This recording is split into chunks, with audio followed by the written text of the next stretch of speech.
are coming. I don't know if 5:30 is early. If you I heard, saw a couple of people said they were going to try to attend, and they seemed like fairly certain they'd be there. So I'm excited. okay. We'll see. I also don't know how to pull like the YouTube up or enter, so I'm gonna let you just read people's comments to me. Okay, sorry, my YouTube pulled up. I can split screen it. Yeah, that sounds like something I should know how to do. Can I just like pull up YouTube and it'll do that? Yes. Yes, she says with a question. A big question mark. So if you pull up YouTube and I go to your, and you go to, I should be able to click on it live. You should be able to see it live and then just mute it because there's a lag. So it's really annoying. Oh, look, we're live.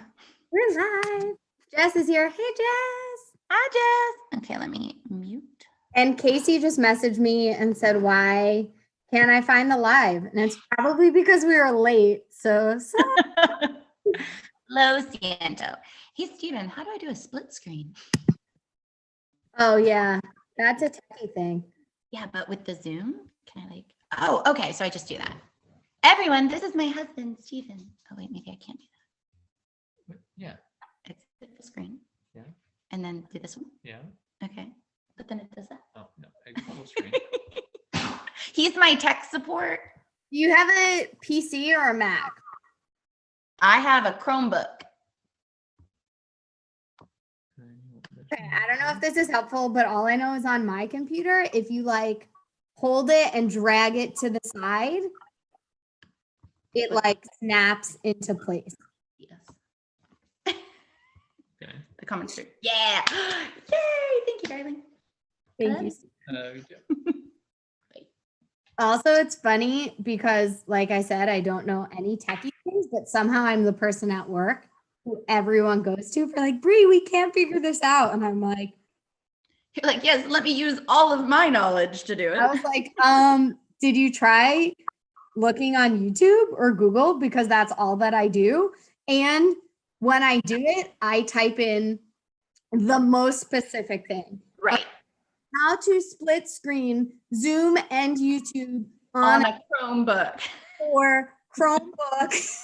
And I live in Florida. Please tell me. In Orlando at 5:30 p.m. Eastern. And my phone's like, no, Bree. After 10 years of dating and being married to, like the whole time, my husband, I have finally learned to shut it down and turn it back on again as a first step. Always. It took me 10 years to realize that, but I have now and I feel good about it.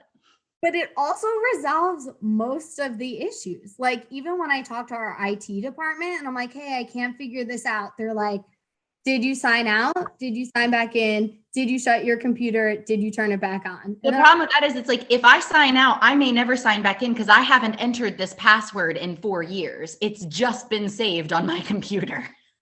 And they're like, please don't save your passwords. And I'm like, okay, I'm sorry. I won't do it anymore. Meanwhile, save Google. Yes, I would like you to save it. Thank you. It's a miracle that like all of my accounts are not hacked because I literally save everything. And then it's like, you should check your passwords. You should check your passwords. And I'm like, oh gosh. I've started making fun passwords. And I always try to use like the same formula, even if it's like a different thing, but some of my passwords are hilarious. Like they're 7 words long. It's basically a sentence. I just laugh and I'm like, I hope nobody ever does, because they're just going to be like, she fucking did not do this as a password, did she? Like, yeah, I did. Especially for when passwords expire and you have to like update them. I just like add some letters or like add some symbols. So sometimes when I'm trying to figure it out, I'm like, oh, I'm supposed to have 12 letters and 4 symbols. Let me try this combination. Samesies, girl. It's like, where does the exclamation go? Was it every other 6th letter or what was I doing? Literally. Yeah. Literally, exactly. I'm glad we're on the same page with that. Yes. Hi, Laura. Hi, Sana. Kiara. Hi, Sana. I've had folks on, and I know it's early for West Coast folks, but it's already dark here. It is. And it's cocktail time. It is 5 o'clock somewhere. And that somewhere is right fucking here. I was going to say it's only 5:38, but I'm already hungry for dinner. So I'm like, yeah, why don't we just get started? Yes, I like it. I can hear my stomach growling. I should have snack board and brought that next time. Maybe A charcuterie plate to eat. that would have been wonderful. Cool. So everybody, welcome. Hello.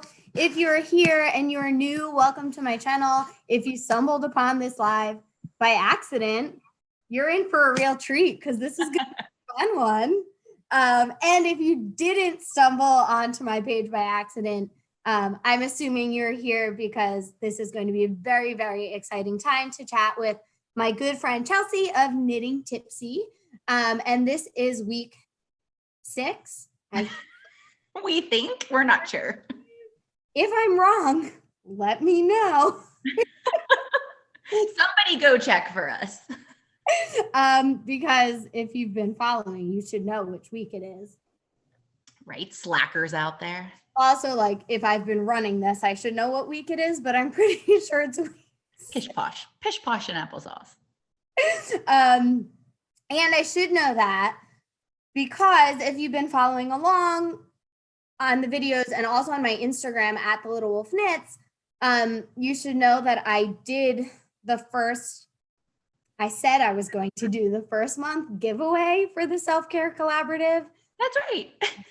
Ending last night at midnight, but I didn't get a chance to do it yet. So if you're watching this video and you haven't gotten all of your posts in, you have time. Do it now. Post them all. Go back through your posts from the last month and use the hashtag Self-Care Collaborative 2020. And later tonight, I'm going to be choosing a winner who's going to receive Wendy of Warm Stripes paint pan cowl and sock pattern, which I think is perfect for Advent, December knitting, mini scrappy knitting, and a great excuse for some self-care time. So if you haven't done that yet, definitely head over to Instagram and do that. Otherwise, I'm super excited to get into chatting with my friend. Why don't you go ahead and introduce yourself, Chelsea, although I'm sure everyone knows who you are. I'm infamous out there for my shenanigans. No. Hi, y'all. I'm Chelsea of Knitting Tipsy. I am a Florida girl. I am a warm weather knitter. I like booze. I'm a booze enthusiast. I'm a beach enthusiast. And I like to have a good time. I love the booze enthusiast. Like, that sounds like something I want to aspire to. Instead of my mom, who's like, Brianna, you drink too much beer. And I'm like, now I'm like, excuse you, I'm a beer enthusiast. So exactly. I have I'm not quite a connoisseur because I don't know enough about the shit to do it. So I go to the next level down, enthusiast. I'm very enthusiastic about getting drunk. Yeah, that's perfect. It's wonderful. Mm-hmm. And so tell us a little bit, Chelsea, something I've been doing in these lives is as we sit with folks, especially for folks who don't know you and follow you over on the gram or read your blog or know any of your designs. And even for the folks who do, I've been learning some new stuff about some makers, which has been fun. Tell us a little bit about your journey in the fiber community, where it started, where you are now. Well, it started back when I was a young tot. My great Grammy K, the OG knitter, craftswoman, everything else. Are we still live? You have frozen for me. Your video is frozen, but I can still hear you. I can only imagine the face that I'm making. It's actually not so bad. It's not, it's just a nice like. Well, yours was this. So that's why I was like, yay.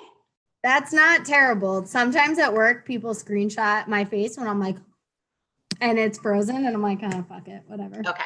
Well, as long as we're good. Grammy K, getting back to my wonderful Grammy K. She's my great grandma. She has always been, or was always a crafty person. She passed away this summer.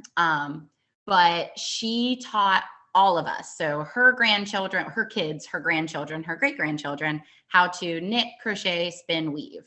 most of the people in my family kind of just did it for a little bit to, give her some joy, and then nobody has picked it up since.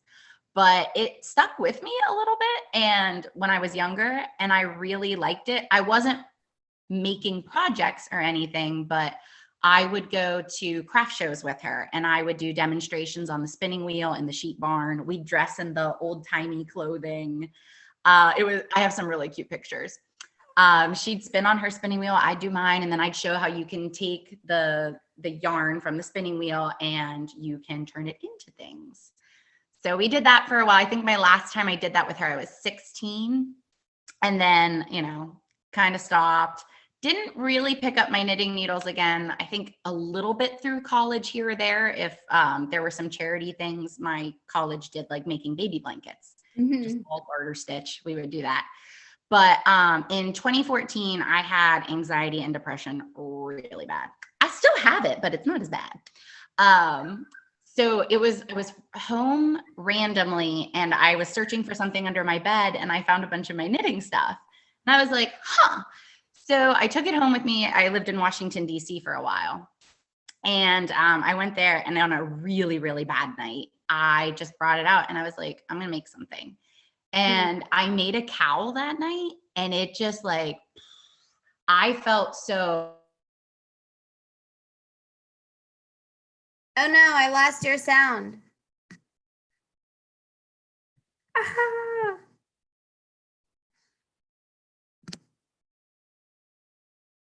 Oh no. Can I hear her? Chelsea? Oh no, did I cut out? Can you hear me? I can hear you now. Oh, sorry. Is it me? Should I try to go live from my phone? Do you think that would be better, or should I keep going? Maybe. Do you want to try it? Yeah. Do we want to? I'll join from my phone, and then we could try again, because I usually use my phone for other things. Yeah. See if you can try that. All right, y'all. We'll be back. All right. Bye. Bye.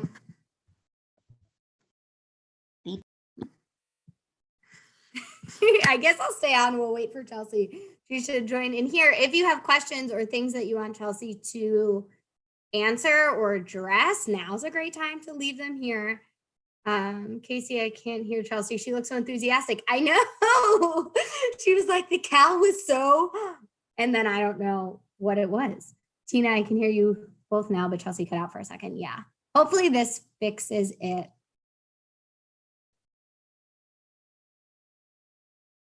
You are connecting to audio.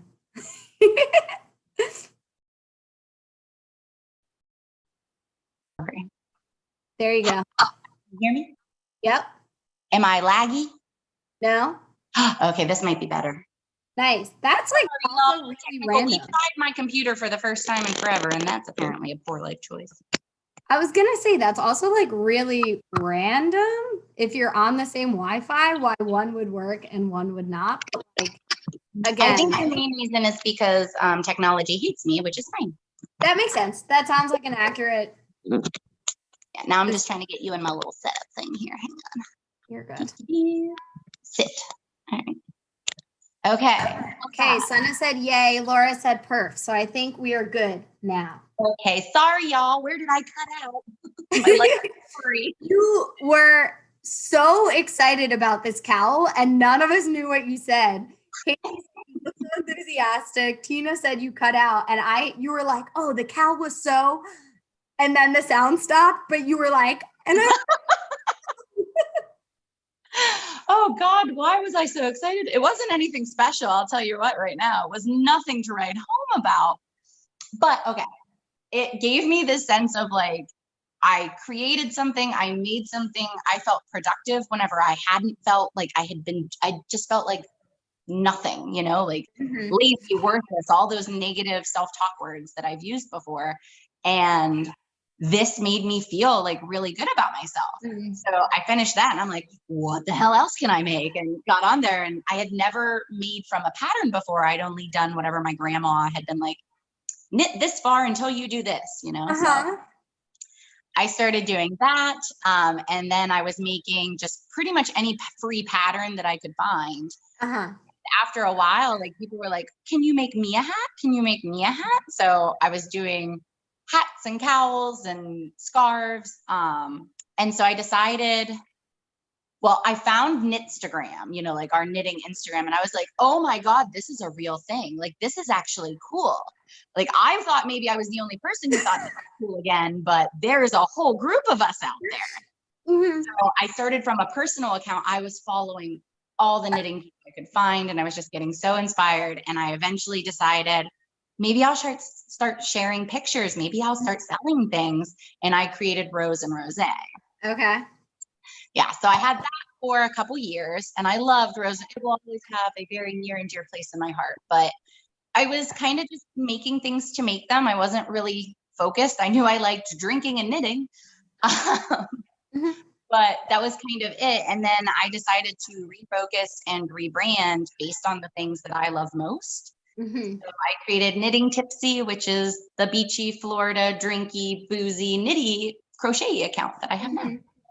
Yeah, that's cool. That's so exciting. And also really funny that when you talk about our Instagram, because I feel like I had that moment I mean, I really only like got into the knitting community, like made my own knitting account in 2000, maybe 18. And so like pretty recently, but it's funny now when I talk a lot at work and like with my coworkers and with the knitting group that I started, I'll mention like, this is happening in the fiber community.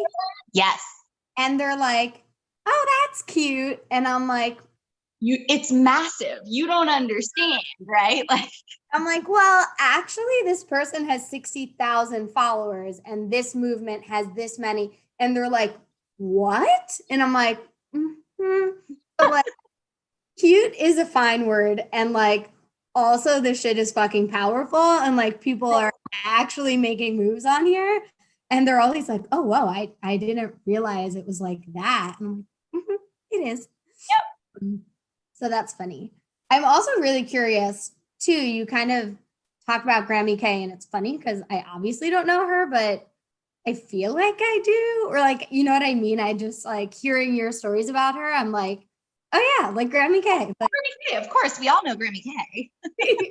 and it's interesting too that you were not the only person that she talked to craft, but you were the one who kind of stuck with it. What do you think it was about you, or like what was happening for you in your life that made you stick with it?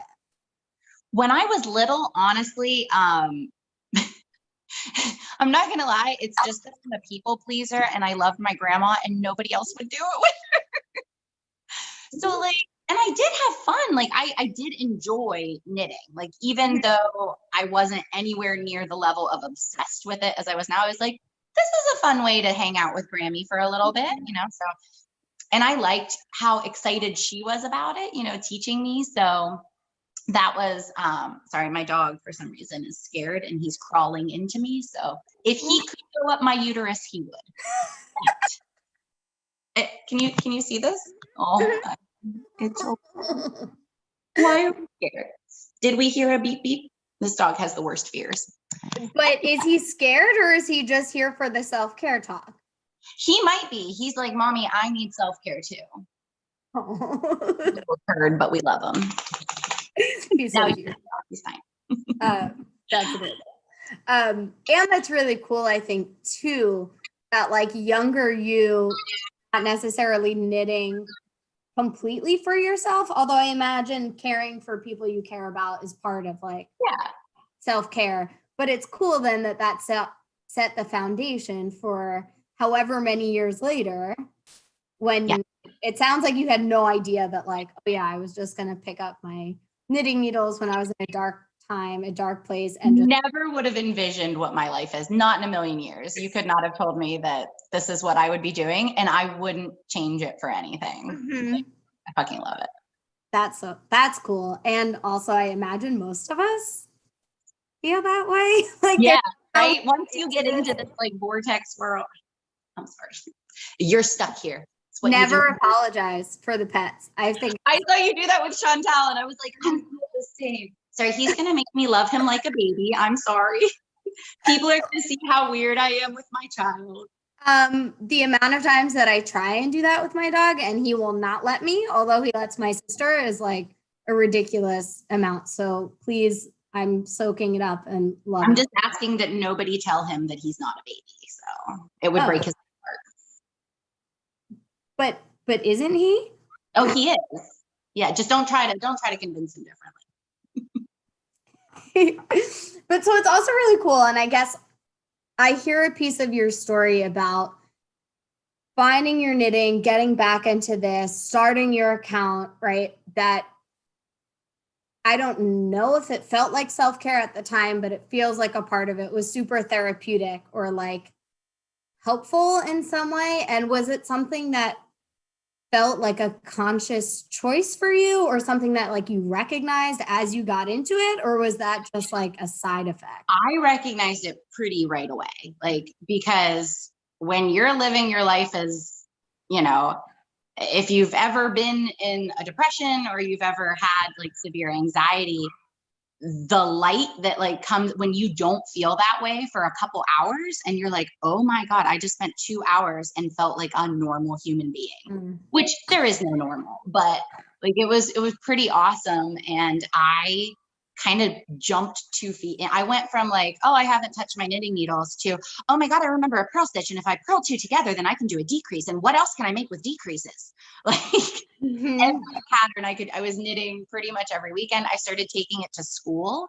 And like during recess, during every time I could. I was a public school teacher for a while. And I was doing that. And then we moved to Florida and it became my life. That's cool though, that like immediately there was that connection, or like those pieces click together. That's like, oh my gosh. It's funny when people talk about knitting and knowing a little bit of the research behind it, because in my field, to be like, hey, I want to put together a knitting therapy group, and my supervisors are like, Bree, what? Research. And I'm like, no, I promise there's research. And then I'm like, legit.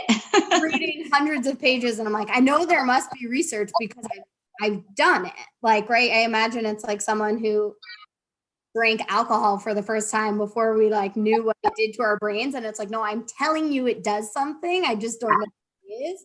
And so now reading through all this research and being like, no, there literally is like a physiological effect on our brain. Yes.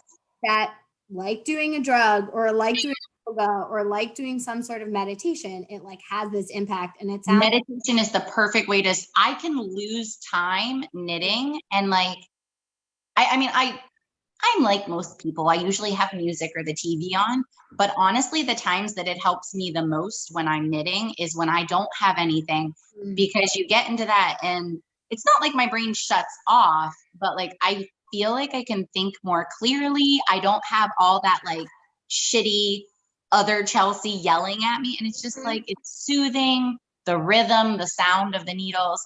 And I think also as somebody who has panic attacks and panic disorder, touching, feel like a lot of my senses, maybe not all of them, I'm not licking my knitting needles, but like I could, but most of my senses are engaged and it really grounds me, so that if I am feeling anxious sometimes, it's very helpful. If you have any sort of anxiety or panic, I highly recommend. Yeah. And it's so funny hearing you talk about that, because that's exactly what the research says. And you don't need fancy research. Like, just ask the knitters who have been knitting for hundreds of years what it does, and they'll tell you. Like, it puts us into this flow state, right? That's like, research compares it to like a runner's high, that like you just get in that state and it's like you're going and you're not distracted and you're like in the zone and you're focused. In the zone. Yes. And so it's funny just to hear a human talk about it. Like, we obviously this is what it does. And it's like, like, duh. And it's really interesting too, to hear that and hear again, like how legitimately therapeutic it's been for you, because we know there are benefits for folks even who don't have some sort of clinical diagnosis or like mental health concern. So I guess I'm curious, getting us a little bit more explicitly into the realm of self-care, and it sounds like this world is part of that for you. I'm curious, like, what your idea of self-care is. So when someone says to you self-care, like what pops up in your head and like how did that get there? Where did you learn that? So I think I might surprise you right now and tell you that when I thought about like self-care, when I actually sat down and I was like, what is my self-care? And knitting definitely plays a role in it. But I kept taking myself off on this other tangent, no matter how hard I tried to like keep it to the knitting. And so that's what I'm going to talk about a little bit. Sorry, the dog. But actually, self-care for me isn't really knitting. Knitting is it, but it's doing the shit that I don't want to do. It's the shit that I'm scared about, and it relates to knitting a lot. But self-care, I don't like self-care because self-care for me is so hard because it forces me to come out of my comfort zone. It forces me to do the scary things that I know will make me feel better. They'll help me grow, but I'm terrified of them legitimately. So for example, things like, I was laughing internally when you're like, oh, it sounds like, you know, caring for others is part of your self-care. I'm like, actually, it's not, because that's like works against me. I want other people to be happy so much to the detriment of my own happiness. Sometimes I am horrible at setting boundaries. I don't say no. I don't. If I make some, I'm like, well, it's fine because they're happy, I guess, even though I'm a frazzled mess now. I actually think that that's like something I have to work towards, is caring about myself more than I care about other people sometimes, or their feelings, their emotions, and not giving a shit what people think about me, because I do care what people think. So I am on that path, but self-care for me is yes, knitting, yes, going to the beach, every now and then having a glass of wine or a cocktail, but it's mostly the things that really help me are the things that I don't want. Has that always been your idea of self-care? Is that so tell us about that. Like, what did that journey of your understanding of what self-care looks like? Oh, it wasn't until I got into therapy as an adult. I was in therapy when I was little and then wasn't in therapy for a long time. But when I got to college, I had my first panic attack at 18, and I started really getting like some anxiety, some depression, and, you know, trying to figure out where that was all coming from. And the first time my therapist is like, you have a problem with boundaries. And I'm like, what? No, I don't. Like, I just love everyone. It's fine. Like, when she told me that, it kind of floored me. And I graduated, so I stopped going to her for therapy. And she would tell me like every week, like, I like that you tried, but she was like, you're failing at setting boundaries. Because I would always have like an excuse. And it's so funny now because I'm a little bit, okay, compared to college, I'm a lot better, but I'm not anywhere near where I feel like maybe I should be as a responsible, functioning adult in society. But yeah, I laugh now because I do things that I wouldn't have done then, and I force myself to do them because if I want to lead some sort of functional life, I need to do these things. Where do you think, was it just that therapist? Like, where did that shift? Or like, when did you realize like, okay, I guess I have to do this? So, you know, when you're like telling people a story about your childhood and you like assume everybody else has a shared experience and you're laughing about it and people are like this. That was also college. I'm like, oh, so that didn't happen to everyone. Interesting. Not all of you are. Oh, it was kind of one of those eye-opening things that I realized maybe some things that I had grown up with weren't normal. I had a wonderful, if my mom is watching later, Mommy, I love you. I also feel like I know your mom, Chelsea. It's not my mom, but I can just see where she's going with this. But I had an amazing childhood, but it was just kind of my conservative hometown and different things about growing up that I expected everyone to do and realized, oh, other people don't. So it was that combined with therapy. And then I think just growing up and becoming more independent and realizing that. So, okay, we'll go into the one part that I was really excited to talk about. So my journey with like body positivity, that's something that I'm really, really adamant about, especially with knitting Tipsy and creating patterns that are size inclusive. I grew up in a family that said a lot of negative self-talk about bodies. My mother is gorgeous. And I can remember being like 7 and her telling me like, oh, I can't wear this. I'm, too fat. Or, oh my God, look at my rolls. Can you see this? Oh my God, I can't, like, it was constant like that. So I grew up also talking about my body that way. And so did all of my friends. It was a way to kind of connect with your friends. Like, oh, I think I've gained like 2 pounds. No, you're gorgeous. I gained 5 pounds. And oh my God, look at my roll. It was just this way that you like connected with other girls. And it's terrible. And I didn't even realize that until after college and like becoming an adult. So for me, kind of a radical self-care is when I have friends or when I have family that engage in that kind of talk, is not responding back. Like my mom will say things and I say, I think you look beautiful, and not talking about my own body and just stopping it, saying, I think you look beautiful, and stopping. Or friends who I'm very proud of them for like the hard work that they've done, and they're like maybe losing weight or something because they feel stronger is what I want to support them for, or how they feel about themselves. But they're just so focused on like, I'm fitting into like a size 4 jeans now. I haven't been a size 4 since high school. And I'm like, yay. And then not talking about myself in any sort of way relating to my body. And that to me is radical. And it's hard to do because every instinct in me wants to engage in that conversation to make us like feel a connection. But I changed the topic. Especially, it sounds like, I guess I'm thinking of this on like so many different levels, or like from so many different angles, that like there's this societal pressure that like, right, the norm is women are unhappy with their bodies and like would like to be skinnier. And so if you do something different, it's like, that's weird. Like, that's not what you should do as a woman. And I think you're right. Like, because that's the norm, or like what we're supposed to be doing, there's not always a lot of practice connecting with folks around other things, or like complimenting folks in other ways. Like, that's a weird kind of way that we learn to compliment others and gain compliment. And like, I don't know, it's just a weird dynamic.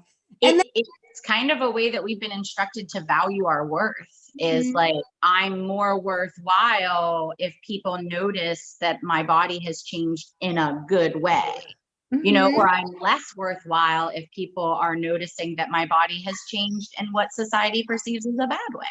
Yep. And that idea, and Laura just said exactly what I was going to say. Laura's on the same page. This, like, what does it say or mean about it? Someone gives me a compliment and I just say, thank you. Like, oh, like, you look really good. Like, thanks. Thank you. What? Yeah. And then just leaving it at that. Like, I acknowledge, thank you. And it's like, oh no, I don't, like, exactly. And that's hard because I don't know. I grew up, it sounds like, in a similar household that like, if I were to say that, my family would be like, okay, calm down. Like, slow your there. You make a joke about it, right? Like, okay, you've got a big head. Yeah. Because it would be abnormal or like atypical to actually feel okay in my body and how I look, right? And so it's really hard too for you growing up day after day in that system, recreating that with friends because like that's what you know, and now making a change. It's not only like you're making a change for yourself, but you're also interacting with people in your life in a new and different way. And I'm wondering which is uncomfortable for them. Yeah, I was going to say, like, how do other people feel about that? Because this feels different from like self-care that happens behind the scenes that like, I don't know, my friends don't know if I do that, so it doesn't impact our relationships. But like, how is that impacting the relationships that you have with these people? Well, I think it's confusing for a lot of people. Just like, I will wear something that maybe I get like a look from somebody and I'm like, yeah, my cellulite's hanging out. I'm gonna fucking wear it anyway, or things like that. Or, when people are talking about this to me, I'm still interacting and saying, you are beautiful. Like, I'm doing one of those. I'm trying not to let their negative self-talk take over, but then not reciprocating. And a couple of times I think I've really stunned some people because they're like, oh, I'm doing that. And I'm like, well, I look fucking great. So let's do this, like, and doing, it's like this thing. And they're like, oh, okay. You're not going to also tell me that you feel bad about yourself so we can feel bad about ourselves together. And it's like, and anybody out there who's thinking, wow, that's amazing that she's there. I'm not there. I am faking it till I make it at least 80% of the time. But I truly believe that the more we engage in these kind of hard self-care practices, we're eventually going to believe it. The more I tell myself that I am beautiful and that weight doesn't matter and all of these things, even if there's that asshole voice, that little motherfucker in the back of my head who's saying like mean things, the more I tell him to go fuck off, the more I don't need to do it anymore. Like there's legitimately some days where I'm like, I look amazing. And then I'm like, wow, did I just say that? Like, this is amazing. And then there's other days, of course, but because I've started to notice it, I'm like, I'm going to keep doing it. Yeah. It's also funny though, to hear you be like, well, I know I'm not there yet, because like my immediate thought is like, what does that mean? Like, what does that even mean? Is like loving yourself. Is that like an end goal or like a destination? Because I think I had this conversation with someone a few weeks ago. I don't remember which video it was. If someone does, feel free to comment. Go look it up. But it wasn't necessarily around this, but it's like, you think about knitting, you can be a process knitter or a product knitter. And like, I don't think self-care, loving ourselves, body positivity, self-acceptance, I don't think these things are like end goals that like, oh, you get there and you check it off. I think it's a process, right? And like, you're actually doing that thing every single day. And like, I don't know. So in some way I'm like, oh, you are there. And then I'm like, wait, there's no there to be, but like you're doing it. Right. And I honestly, if I'm honest, and I don't see it as a bad thing, I don't think I'm ever going to be there because there isn't a place, like you said. And I don't know if it was me that you were thinking of, but whenever I talked about frogging something, you sent me a message and you were like, yeah, but then you just get like extra hours of knitting. And it's like, yeah, it doesn't matter the project. Like you just get extra knitting time. It doesn't matter if I'm never completely and flawlessly in love with myself. But the fact that I'm constantly trying, and everybody has bad days. You can't live a life with all good days. So some of my bad days are going to be about my body image and about my self-worth.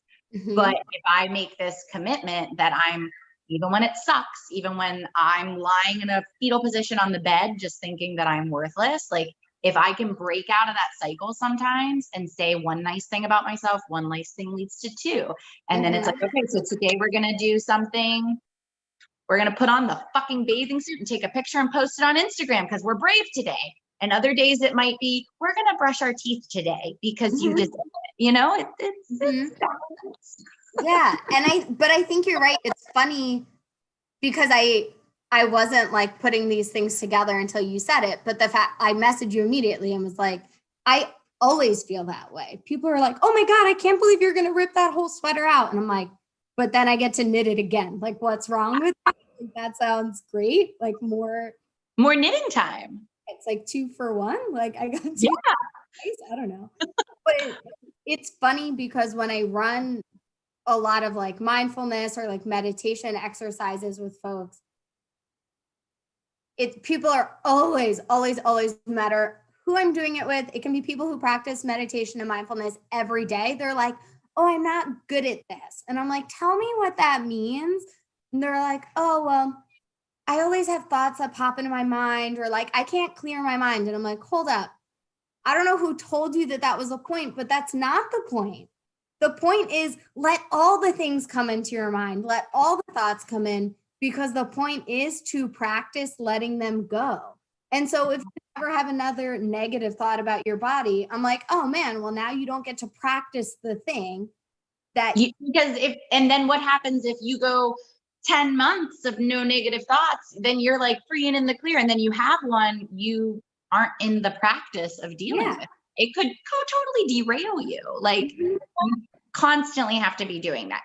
Yeah. One of the things that I feel like really was helpful for me is when these negative thoughts like come, and they do a lot, instead of feeling guilty about myself that I'm having them and judging myself about having them or listening to them, is actually writing them down and just letting every single one of them come. And then I draw like a T chart and I pretend it's not me. I pretend it's a friend. And if my friend said this to me, how would I address it? And then I have to read it like a friend wrote it to me. And it's like, oh, like you just feel better. Like you're not beating yourself up, you're comforting. Yeah. And I think part of that experience is like in our head, something sounds very normal and rational. It happens all the time. Even like when it's not anxiety, when I'm talking about knitting or when I'm talking about like, oh my God, I printed this label wrong. And then I get out and I'm like, oh, never mind. Like I figured it out as I said it because I heard it. And like, yeah, I heard it. That was not what was happening inside my head. And so when it got out of me, whether writing or saying it, whatever, dancing it, whatever that fucking looks like for you, like your brain processes it differently. The other cool thing that I hear you saying, which I think gets back to that piece you talked about, like being brave and doing it, is you're not saying like, I need to get rid of the negative thought or I can't get to the next step until I've completely eliminated that. It's like, okay, you're here. Thank you. Moving on. Like, let's accept it. Let's recognize it. Let's make space for it. And then let's make space for other stuff also. I have come to terms, and I really am okay with the fact that Dolores, my anxiety, I named her. She's a cunt. Sorry, probably can't say that on YouTube. She's a bitch. I heard it and I couldn't stop it from coming out. She is always going to be a part of my life. She may be bigger at sometimes and smaller at other times. We like to keep her small when we can, but she's always going to be there. But that doesn't mean that I can't achieve my goals and follow my dreams and do all of those things. Just means I have to learn some strategies to deal with the bitch. Yep. It's funny. And I know you talk about being in therapy, and I don't know if you've ever heard about like the story of the unwanted party guest. No. So much. If I've talked about this before on this channel, like I talk about it in my life all the time too. So it's like this metaphor that you're throwing a party and like you invite all your friends and you're super excited and everyone's chilling. And then the doorbell rings and you're like, everyone's here. I don't know who this is. And you open the door and it's like, you're a neighbor. It's Dolores, who like smells and is gross and like really inappropriate. And like, you did not invite them here and they never bring anything. And it's like, oh my God, come into the party and they're like kind of weird and rude and like annoying your friends. And so you like go get them and you like kick them out and you lock the door and you're like, wow, you're all flustered. Next thing you know, you turn around and they're back in your house and you're like, what the fuck? Like, what are you doing here? And so you follow them around, you get them, you throw them out again. And then you're like, you know what? This is ridiculous. I don't want this person here. I'm going to stand by the door and make sure that they don't get back in. And you miss your party. Job, like, great, they're not coming back in. And you hear your friends like in the other room and they're like having fun and laughing and joking and you're missing the whole party. And so eventually you're like, okay, maybe this isn't worth it. You go back to the party. Of course, the annoying neighbor comes back. And like, when you stop following him around and like harassing him, he actually tones down a little bit. He like stops being so annoying. You actually find out he's kind of funny, even though he's like not so terrible, even though he kind of smells still like, and he didn't, but like, then you can enjoy the party. And you like, can keep going because they're not going to completely ruin your life. Like it's just a situation you're dealing with. And it's so funny because when people hear that, it's like, of course I can't enjoy the party if this person's here. And it's like, but have you tried it? Right. You can. Like, it sounds like you would enjoy it more than if you were standing at your front door policing your whole life, just making sure that your anxiety doesn't come back or making sure that this doesn't come back.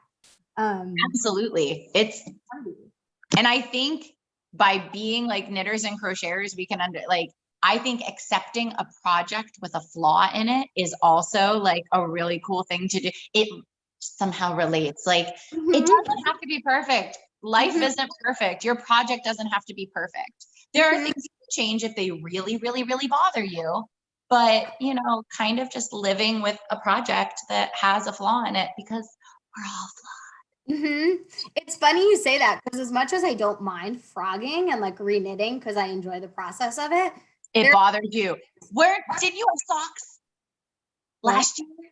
Didn't you have a pair of socks that the colors didn't line up with the toes? So there are some things I force myself as part of my self-care, and I'm like, fine, I'm gonna leave it. And I don't do it all the time, obviously, because like, whatever, I don't need to, but sometimes I'll just challenge myself to be like, just live with this. Like, I know it feels terrible, but it will not kill you. Do you know how much that post like resonated with me when you put that out there? It was like as soon as you said it, I'm like, I know exactly what she means because yes, that one connected with me a lot. I was glad you posted that. Yes. And it's funny. Like I don't do it all the time, but there are definitely mostly socks. I don't know. Maybe I don't like ripping out small stitches. I don't know what it is about that. They're just tiny. Maybe, but it's mostly socks that I'll leave. Maybe it's because you don't see them. I don't know what it is. It also feels fun in a way because you don't see them and I have them on my feet and I'm like, I have something not perfect on and you don't even know it. Guess what? Like it doesn't actually matter. I know. Right. Which is, I think, just funny and good practice. I think so too. Yeah. And so I'm also then, I guess, Chelsea, kind of curious because you're talking about doing all these things that are really difficult and like the challenges that you have in doing them. And I'm curious what keeps you on this journey of self-care. Because I imagine it would be easier sometimes to be like, fuck it. Yeah, I hate my body. And yeah, Dolores, come on in. And like, you don't. So what's that about? It's so funny. I'm probably going to show you the note card that says it. But when I was watching you with like the last couple of videos and I knew you were going to ask this question and like the first thing that, where is it? I have it somewhere. The first thing that kind of came into my mind was just, because if I don't function. Like, I mean, when I get into a depressive bout, which I lovingly call a funk, when I get funky, I mean, I can honestly spend a couple days in bed, like just feeling worthless. And I know when they're coming a little bit, I'm starting to recognize them more and more. So that's whenever I'm like, fucking cowboy up, bitch. Like we got to go for a walk. We're going to call a friend. We're going to tell your husband. We're going to eat some healthy foods. You're going to knit. You are not laying in that bed and doing that. And I know that sounds like fun. Like, oh my God, that's so great that she can do that. I can't always do it. Actually, there are the times whenever I give in to the darkness and there goes 5 days of my life. But it's really nice whenever I can do it. And I think that's where that like the practice and sustaining it, even if you're not sure it's working, even if, you know, I don't want to go outside today, even if I don't want to tell somebody how I'm feeling, if I force myself to sometimes and do the uncomfortable things, I'd say like 8 times out of 10, it works for me. So yeah. I do it because I have to, Brie, not because I want to. It's funny. I don't know. Maybe it's just like where my brain is today and like whatever we talked about at work. And I'm like, oh yeah, well, like obviously that makes sense. And like there's so much research that talks about like behavioral activation. And if you just do something, I mean, like going to the gym or like right? If you just do something that you don't want to do, you'll eventually feel motivated. It's usually not motivation first and then action. It's usually action and then motivation comes afterward. My poor neighbors have witnessed me crying on walks more times than I can tell you. And they're probably like, what the fuck is wrong with her? And I'm like, because I'm still trying to be nice. So. They're probably inside doing their own. Right. Like, oh yeah. I feel you. But it's funny because again, it's like this thing that research has looked at and developed and been like, oh yeah, like look at this amazing technique. And it's like, nah, it's actually just called fake it till you make it. And it's been around for hundreds of years and people were just doing it on their own. Like, yeah, it actually works. I get so many messages that truly fill my heart with so much happy and I feel good. But then I have to fight the fraud, syndrome that I get because people will thank you for posting that. Like, I'm so down on myself. And like, I want to connect with these people and be like, don't be down. But I'm laughing because do you know that 10 minutes before I was crying over posting this picture and whether I should or not? And I said, no, bitch, we're doing it. And you're going to believe the good shit. I sometimes feel like a fraud because I am really hard on myself, but I'm working hard not to be. But, Instagram's a highlight reel and I try to be real on it and say those things. But I'm wondering if maybe I should put like, by the way, I cried for 20 minutes before I wrote and posted this, but I'm feeling positive now. It's so funny that you say that because literally last night, and I don't know, I think I put it up. I hope I put it up. If not, that would be awkward. I don't know if you're following my Vlogmas at all, but yesterday, my Vlogmas, I was filming all day, whatever, and we were going to decorate the tree. And I was like, oh, this is so much fun. And I didn't film for a while. It wasn't a conscious thing. I was just like, oh, I haven't filmed in a while. And then we decorate the tree and I broke down hysterically. I ripped all the lights off. I was like, I'm not doing Christmas this year. And Michael was like, what the fuck is happening? Like, you were fine 5 minutes ago. What's happening? And I was just like, I'm canceling Christmas. I don't care. And had a melt, the most ridiculous, grief-laden meltdown I've ever had. And then I was like, whatever, it was fine. I cried it out. And then I went to pick up my camera after to film and you were like, hello. And I was like, okay, that's fucking ridiculous. I feel like that didn't happen.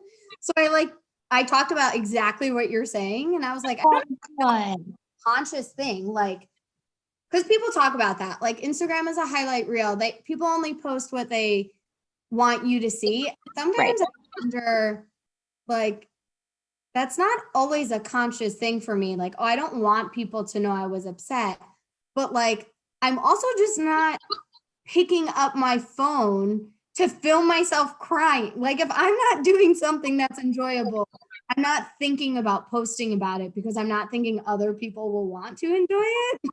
Girl, I have a pet peeve and I'm trying not to judge the people who do it. So if you're out there and you do it, this is me loving you anyways and trying not to judge you.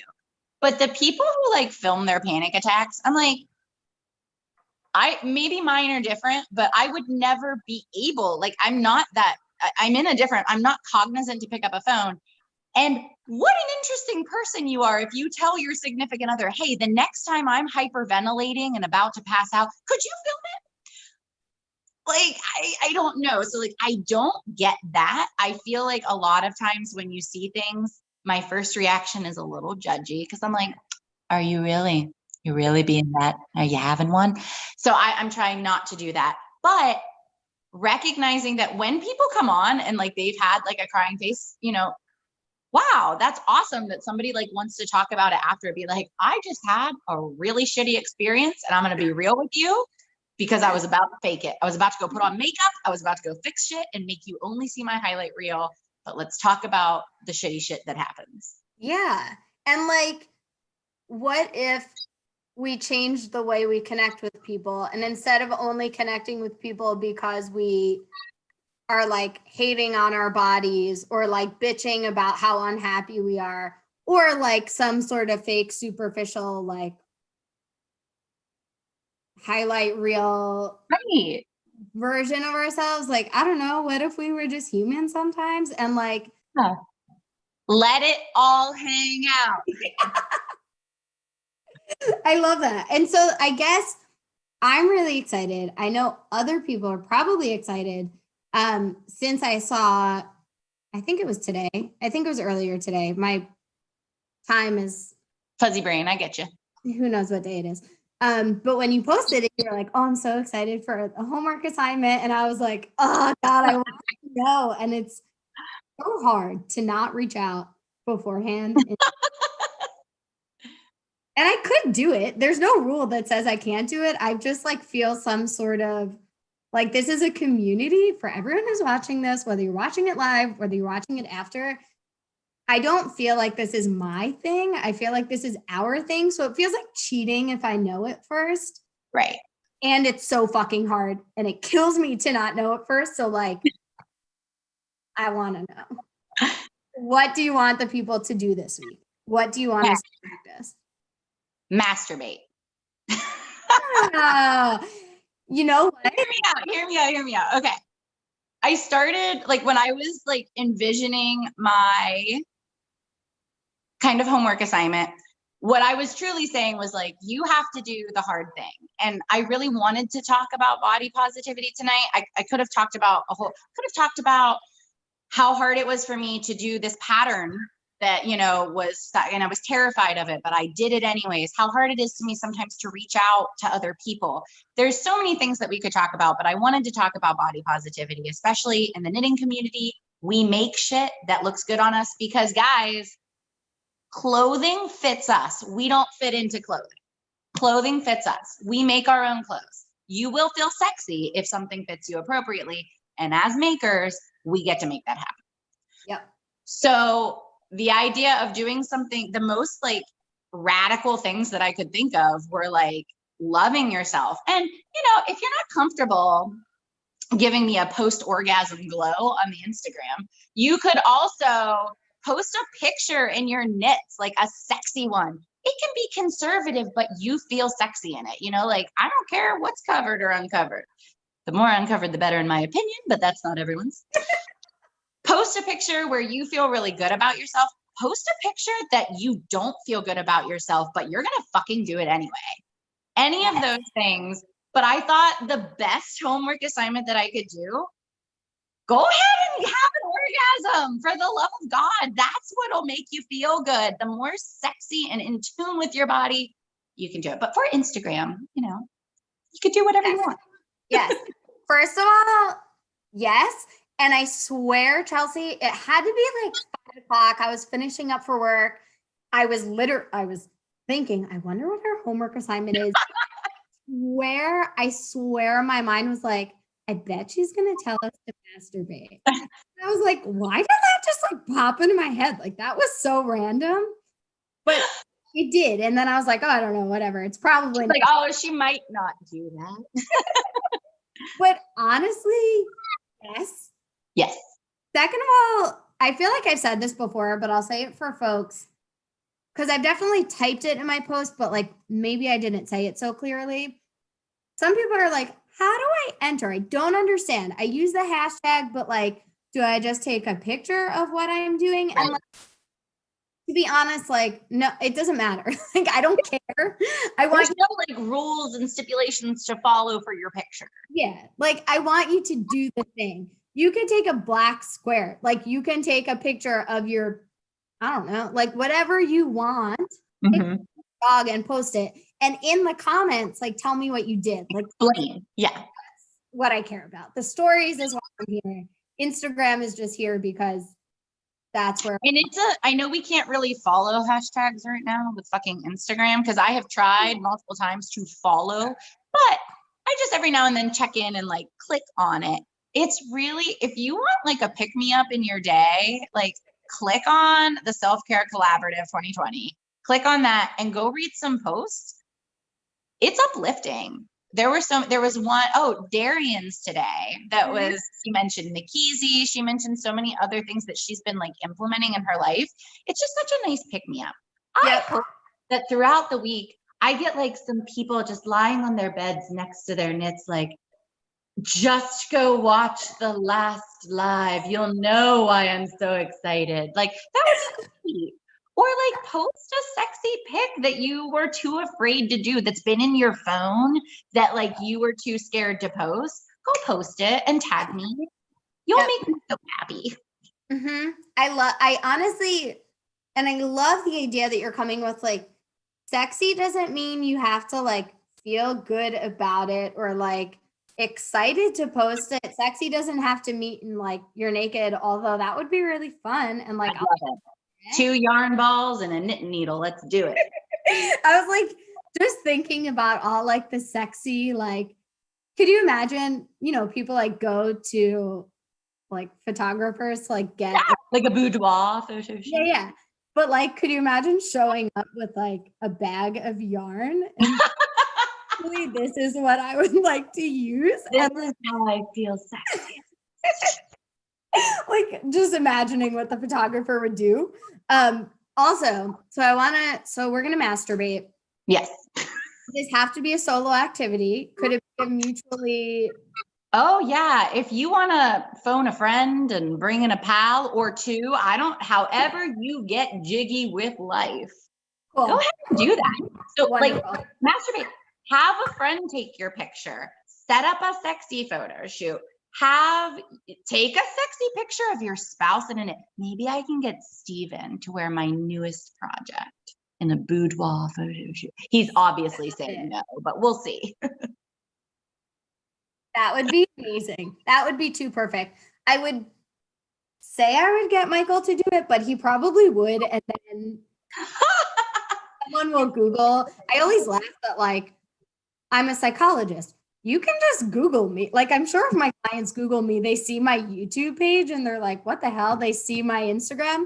So sometimes I'm like, one day I'm going to get a client who like sees something and they come into my session and they're like, I don't think I can do this. And so if I ask Michael to do a sexy knitted picture, he probably will. And then you have to deal with the consequences of that action.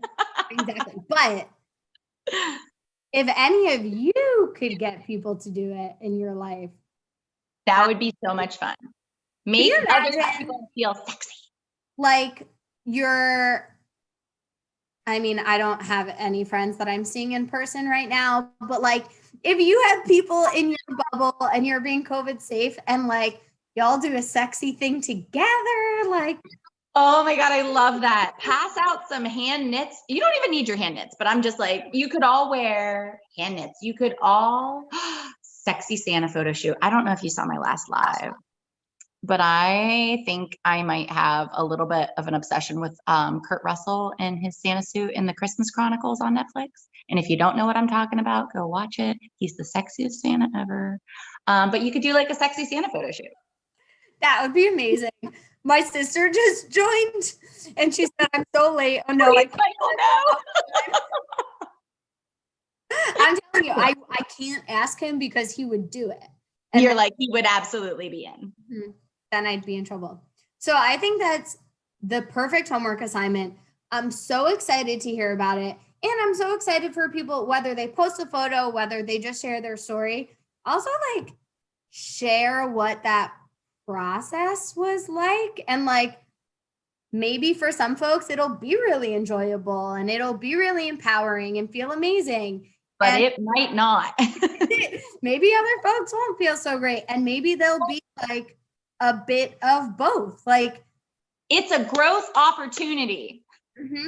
Yeah. And recognizing that like all of the feelings can be there at the same time. You can feel sexy and empowered and scared. And also still not feel great about yourself. Yep.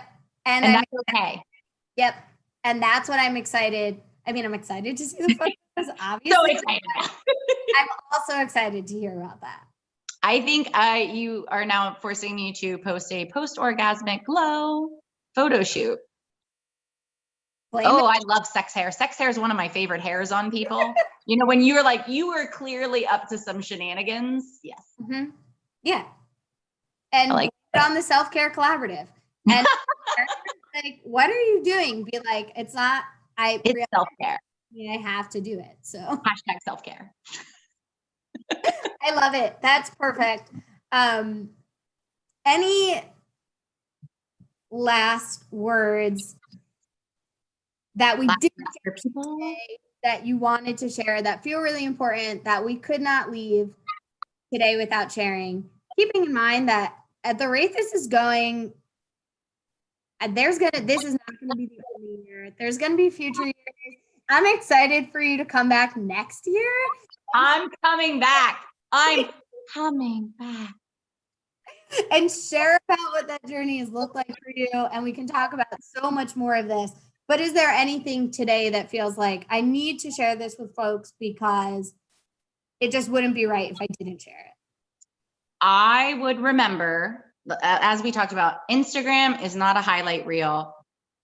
If you are in a dark, scary place right now, whether it's because of your body image, if it's because of anxiety, if it's because of depression, there is a light at the end of the tunnel. And if you keep going, even if you're not sure it's working, if you just keep trying, habits become part of our lives. These things will happen.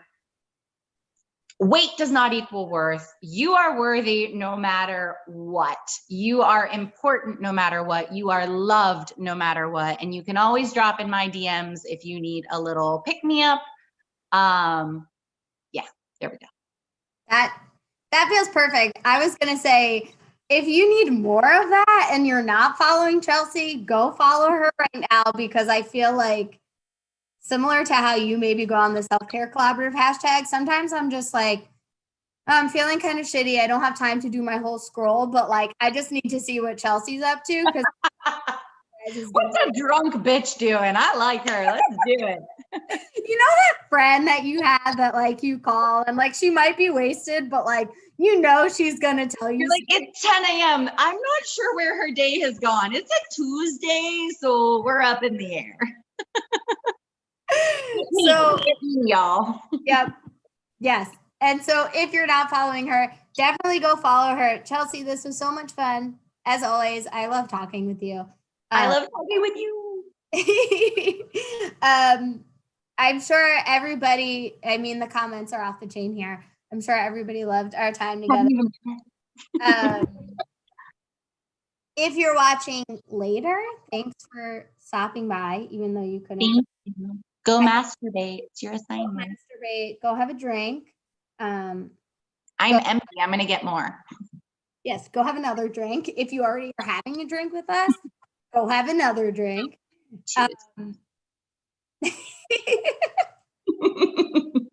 And definitely tag us and share your experience this week, whatever it might be.